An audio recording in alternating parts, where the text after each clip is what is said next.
Graça e paz, amados irmãos e irmãs, membros da Primeira Igreja Batista em Penápolis e aos demais irmãos e irmãs, membros de outras igrejas evangélicas e cristãs, e aos amigos, amigas, queridos que nos assistem nesse vídeo. Eu sou o pastor Fernando Fernandes, da Primeira Igreja Batista em Penápolis, aqui no interior de São Paulo, e hoje, mais uma vez, eu tenho o apoio, o auxílio da irmã Luzimar, a minha esposa, interpretando, a fim de que a gente também consiga alcançar os irmãos e irmãs surdos e surdas que são membros da nossa igreja e toda a comunidade de surdos também, com quem a gente tem contato, inclusive muitos pela rede social, e nós louvamos a Deus por isso. Queridos, eu quero tomar o texto bíblico mais uma vez. A nossa mensagem é sempre, a nossa reflexão, nosso estudo sempre baseado na Bíblia Sagrada. Este é o nosso objetivo: pregar, ensinar, divulgar, ministrar estudos bíblicos sobre a palavra de Deus, sobre a ação, poder de Deus e sobre Jesus Cristo e a salvação que Ele traz. A reflexão de hoje, tem um tema: somente pela fé. Somente pela fé. O Evangelho segundo Mateus, no capítulo 9, Evangelho segundo Mateus, capítulo 9, os versos de 27 a 31. A Bíblia Sagrada, a palavra de Deus, diz assim: saindo dali, Jesus, 2 cegos o seguiram clamando: Filho de Davi, tem misericórdia de nós. Entrando ele em casa, os cegos se aproximaram e ele lhes perguntou: vocês creem que eu sou capaz de fazer isso? Eles responderam: sim, Senhor. E ele, tocando nos olhos deles, disse: que seja feito segundo a fé que vocês têm. E a visão deles foi restaurada. Então Jesus os advertiu severamente: cuidem para que ninguém saiba disso. Eles, porém, saíram e espalharam a notícia por toda aquela região. Ok. O texto narra a experiência de 2 homens cegos que se aproximaram de Jesus, não é? Quando ele estava num determinado lugar. Você teria que ler esse capítulo 9 desde o início para entender ali basicamente a localização. Mas o texto nessa narrativa destaca a questão da cegueira. Cegueira física, deficiência visual, porém deficiência aos olhos humanos, porque a partir da narrativa bíblica da criação, e eu creio, eu sou criacionista, eu creio na criação conforme a Bíblia relata. Deus disse que tudo quanto tinha feito era muito bom. Deus tem um propósito para cada um e a deficiência não impede a ação e o propósito de Deus na vida de ninguém. Eu sou prova disso, minha esposa é prova disso, porque a nossa filha é surda e fez os seus estudos e está fazendo agora pós-graduação justamente em educação de deficientes auditivos, e ela é missionária e prega, evangeliza, discipula e pastoreia surdos e surdas aqui na nossa cidade. Então, penso eu que nós poderíamos fazer um link e trazer a perspectiva da narrativa e fazer então a aplicação para o contexto da cegueira espiritual. A cegueira física, a deficiência visual, ela de repente, nos dias atuais, com toda a tecnologia de cirurgias a laser, de troca de cristalino e transplantes de córnea, ela pode ser revertida. Ela pode ser resolvida. Pessoas ficavam cegas por causa de catarata e hoje elas operam a catarata e voltam a enxergar, e alguns até nem óculos mais precisam usar porque fazem a troca do cristalino. Agora, a cegueira espiritual, ela é irreversível. A cegueira espiritual mata. Ela não só afeta a percepção da pessoa em relação à espiritualidade, à religiosidade, à relação com Deus e à própria certeza de salvação, como ela mata o indivíduo se ele vier a falecer, morrer fisicamente nessa condição de cegueira espiritual.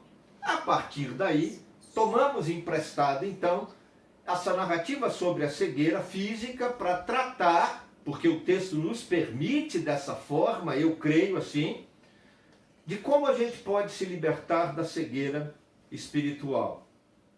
E aí eu volto ao nosso tema, somente pela fé. E eu vou explicar à luz do texto.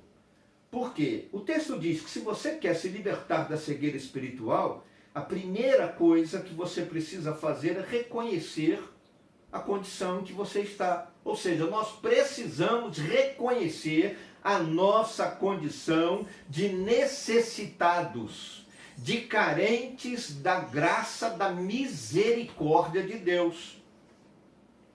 No contexto judaico, uma pessoa que nascia cega, ou ela via de alguma forma, ela tinha sido amaldiçoada por Deus, ou os seus pais, os seus antepassados, talvez, os avós, tinham feito alguma coisa errada, cometido algum pecado, e aquela pessoa estava então sendo punida, aquela família sendo punida com aquele jovem, aquela criança que nasceu cega. Problemas de deficiência física, surdez. O judeu tinha essa mentalidade.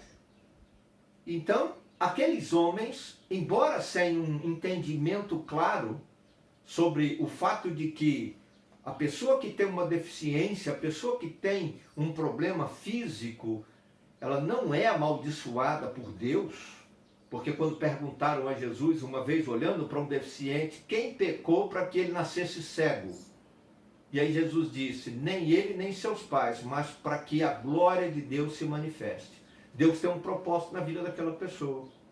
Mas mesmo sem essa compreensão, aqueles homens clamaram a Jesus, filho de Davi, reconheceram a messianidade de Jesus, ou seja, reconheceram que ele veio da parte de Deus para fazer bênçãos e trazer milagre e, mais importante, para trazer salvação para a nossa vida.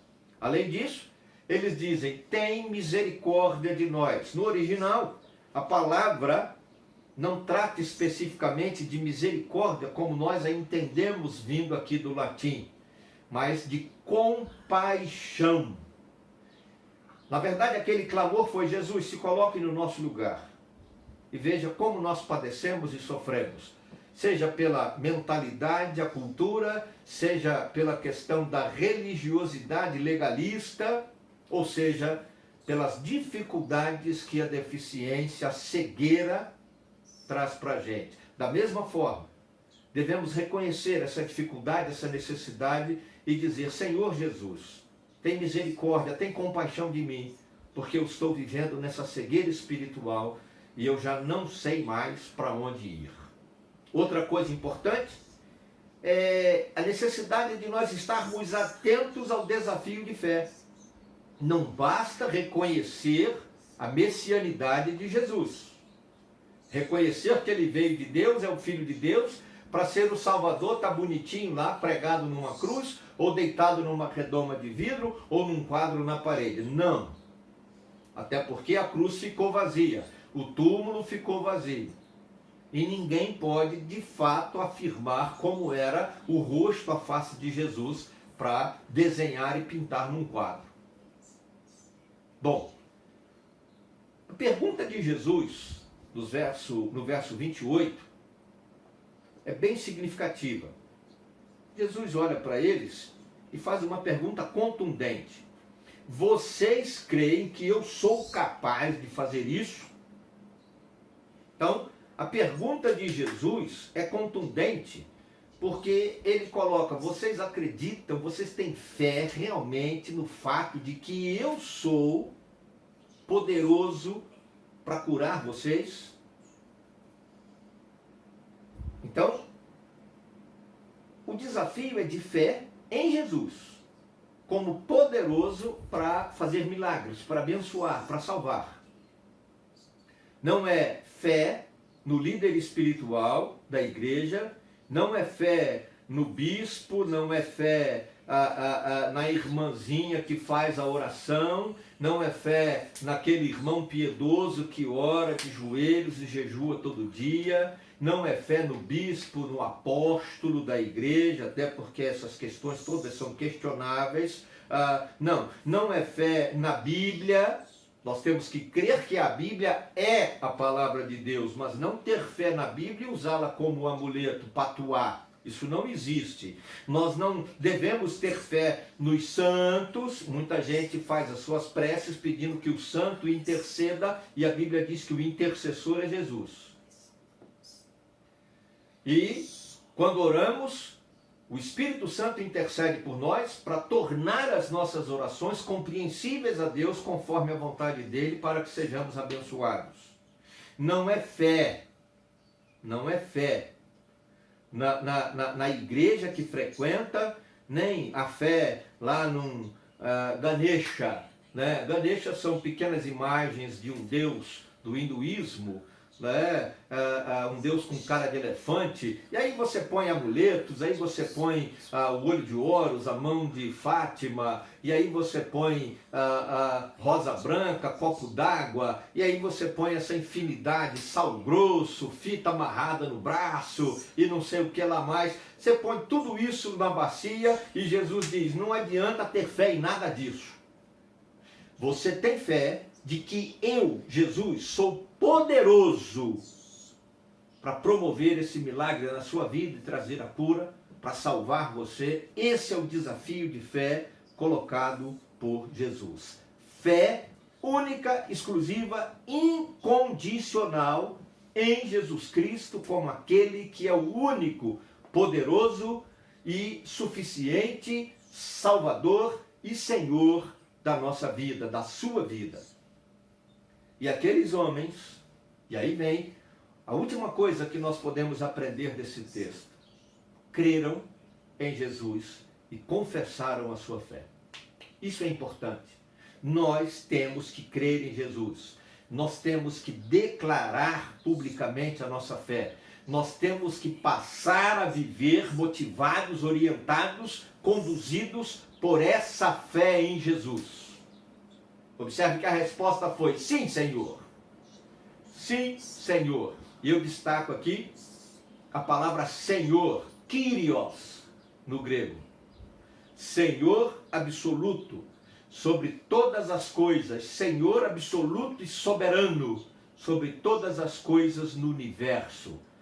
A afirmação de Jesus como Senhor dessa forma em todo o Novo Testamento fala da divindade de Jesus, ele é Deus. Fala da soberania de Jesus, todas as coisas estão debaixo de seus pés e sobre o seu poder. Fala da sua autoridade sobre todo o universo, a natureza, a nossa vida, a minha vida, e inclusive do poder e da autoridade de Jesus sobre a maldição do pecado, da cegueira espiritual que pode matar você, que pode nos destruir e lançar a gente na morte eterna espiritual no inferno.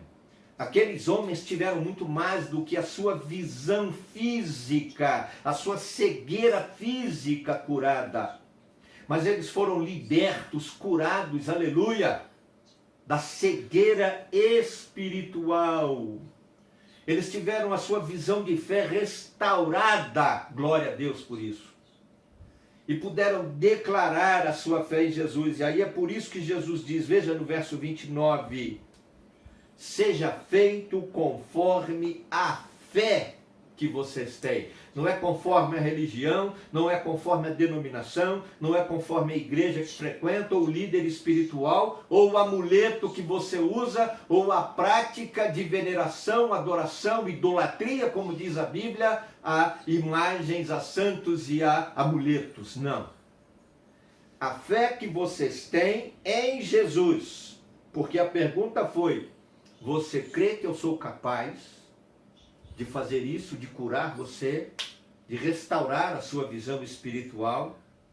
Pois bem, meus queridos, em nome de Jesus, se você quer, pela fé, ter a sua visão espiritual, acima de tudo, restaurada, se você quer se libertar dessa cegueira espiritual, para ter um encontro real, pessoal, com Jesus Cristo, como aqueles dois homens tiveram, para se libertarem da maldição e da morte eterna espiritual no inferno, você precisa reconhecer a sua condição de pecador e clamar pela misericórdia, pela compaixão de Deus, de Jesus Cristo na sua vida. Você precisa abrir os seus ouvidos, não apenas físicos, mas também espirituais, para ouvir o desafio de fé que Jesus Cristo, Ele está perguntando, desafiando você. Você crê que eu sou o único capaz de salvar a tua vida, de curar você, de te libertar da cegueira espiritual e livrar você da morte espiritual eterna do inferno? Você precisa responder a esse desafio com fé. Fé genuína, fé única, fé exclusiva em Jesus, como o único Salvador e Senhor da sua vida, como o único que tem poder de curar os seus olhos espirituais e também os olhos físicos, os ouvidos, a vida, o corpo, não importa. Mas não adianta a cura física se o espírito continua cego, doente, amaldiçoado pelo pecado. Acima de tudo, você precisa ter fé para Jesus curar, restaurar a sua vida e libertar você da maldição do pecado, da morte espiritual e eterna no pecado, e por isso da morte eterna espiritual do inferno. Somente pela fé em Jesus você recebe essa cura como aqueles homens receberam. Você não deseja recebê-la agora? Se você, em nome de Jesus, se sente desafiado por Deus, por Jesus, e se você deseja responder com fé para receber esse milagre da parte de Jesus, abaixe a sua cabeça, ajoelhe se desejar, erga suas mãos, estenda suas mãos, chore se você sentir essa necessidade e diga: Senhor Jesus, eu creio. Sim, Senhor, eu creio que Tu és o único Salvador e Senhor da minha vida. A fim de que Jesus toque nos seus olhos, toque em você, na sua vida, no seu coração, na sua alma, no seu espírito, e diga para você: seja feito conforme a tua fé. Você recebendo então de Jesus a salvação, a cura da cegueira espiritual, a certeza da vida eterna no céu. Ó Deus, eu abençoo a vida desse querido que está ajoelhado, que está de pé, com mãos estendidas, com mãos levantadas. Eu abençoo em nome de Jesus aqueles que derramam suas lágrimas, arrependidos do pecado agora, confessando o pecado e declarando, Deus, a fé em Jesus Cristo, recebendo agora, entregando a Ele a vida como o único Salvador e Senhor. Perdoa-lhes os pecados pelo poder que há no nome e no sangue de Jesus. Purifica dos pecados, justificando-os pelo sangue de Jesus derramado na cruz. Dá-lhes a certeza da vida eterna com base na ressurreição de Jesus Cristo, que é um prenúncio da nossa ressurreição no final dos tempos. Ó Deus, batiza esses queridos com Teu Espírito, selando para o dia do juízo final, da redenção plena em Cristo Jesus. Eu oro abençoando a vida desses queridos, a casa deles, a família, profetizando Tuas bênçãos, curas do Senhor sobre essa família, sobre essa casa, não importa a enfermidade.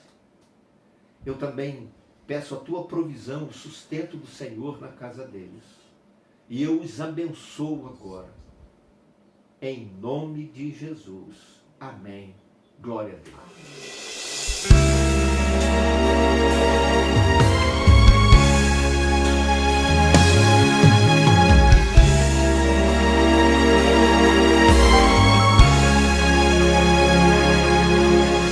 Quando parecer que o sol perdeu a luz e o motivo da esperança se perder, quando parecer que o meu fim chegou,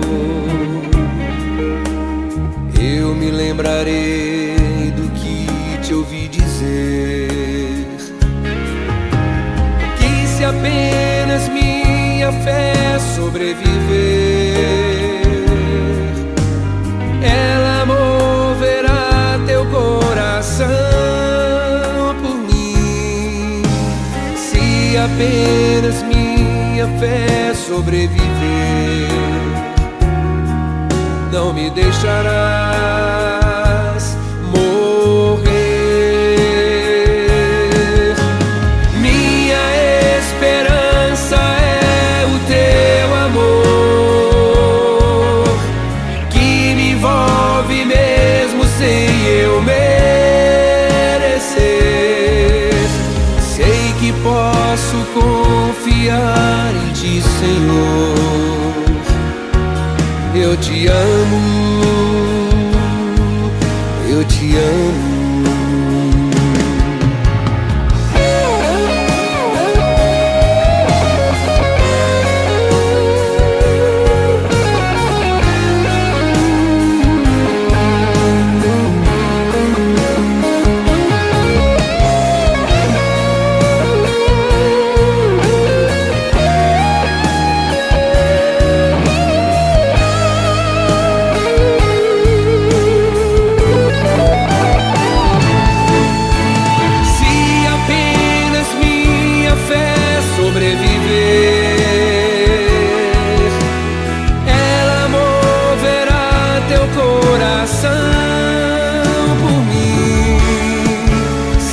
Apenas minha fé sobreviver,